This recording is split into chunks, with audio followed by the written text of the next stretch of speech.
je voudrais ensemble, moi y compris, nous interpeller sur notre manière d'assumer la tâche du bon pasteur. Le bon pasteur aujourd'hui, ce n'est pas que Jésus. Le bon pasteur aujourd'hui, c'est le parent pour leurs enfants. C'est l'époux pour son épouse, l'épouse pour son époux, le prêtre, le pasteur pour ses ouailles. Oui, frères et sœurs, l'aîné pour ce cadet, tous nous pouvons jouer ce rôle du bon pasteur. Jésus nous a donné l'exemple, nous devons le suivre. Il m'arrive deux fois de me rendre dans certaines familles où quand vous entrez, papa est en difficulté de vous présenter tous ses enfants en ordre établi, en commençant par l'aîné jusqu'au cadet. Et généralement, ce sont toujours les mamans qui le font. Nous avons des papas qui ne connaissent même plus les dates de naissance de leurs enfants et qui de fois s'embrouillent sur leur nom et ils ignorent même leur niveau de classe, même à l'université, parce qu'ils pensent qu'être bon pasteur, c'est donner de l'argent aux enfants, c'est le nourrir, c'est leur donner de voyages en Europe, c'est leur acheter des voitures. Non. Jésus dit, je donne ma vie pour mes brebis. Chers parents, beaucoup de vos enfants souffrent de votre absence. Beaucoup de vos enfants souffrent de votre inattention. Ils ont besoin de vous, pas de ce que vous avez.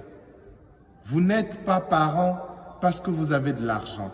Vous êtes parents parce que Dieu vous a permis de donner la vie. Cessez, s'il vous plaît, de présenter à vos enfants vos avoirs et leur cacher votre être. Vos enfants ont besoin de votre être. Jésus ne nous a pas montré les avoirs. Jésus se donnait à nous. En os, en chair, il a donné son sang comme boisson, sa chair comme nourriture. Et je crois que c'est l'exemple que tout parent doit suivre. Vous avez aujourd'hui des familles d'apparence heureuse où ils ont tout. Il y a tout, l'argent, le pouvoir. Mais quand vous rencontrez les membres de cette famille, il y a une tristesse au fond du cœur parce que l'amour n'existe pas.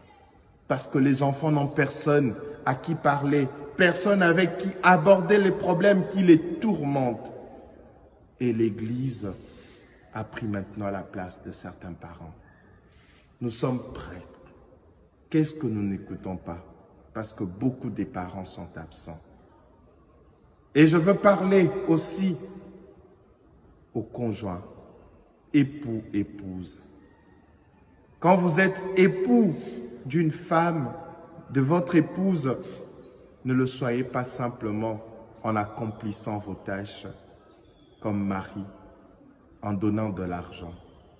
Il y a des choses qui ne s'achètent pas. Cher mari, chère femme, soyez le bon berger de votre mari, de votre femme.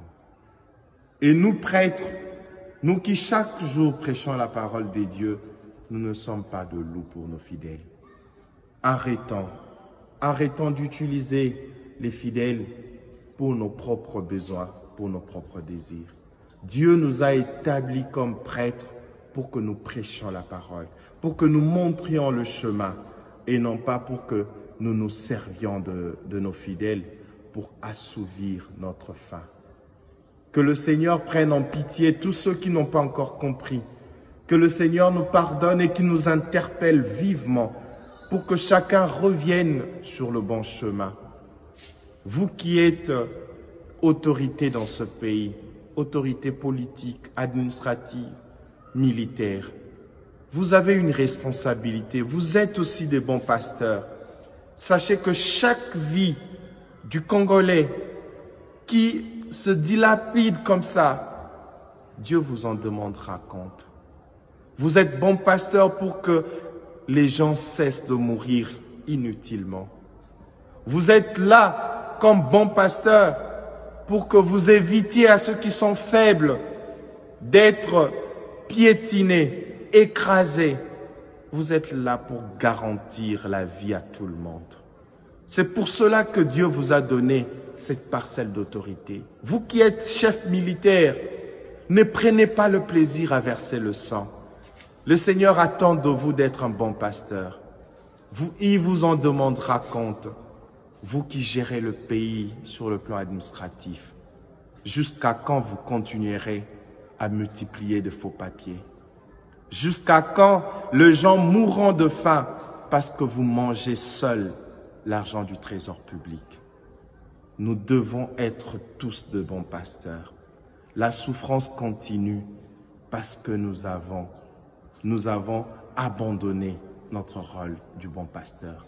Pour que notre pays se relève, chacun doit devenir le gardien de l'autre.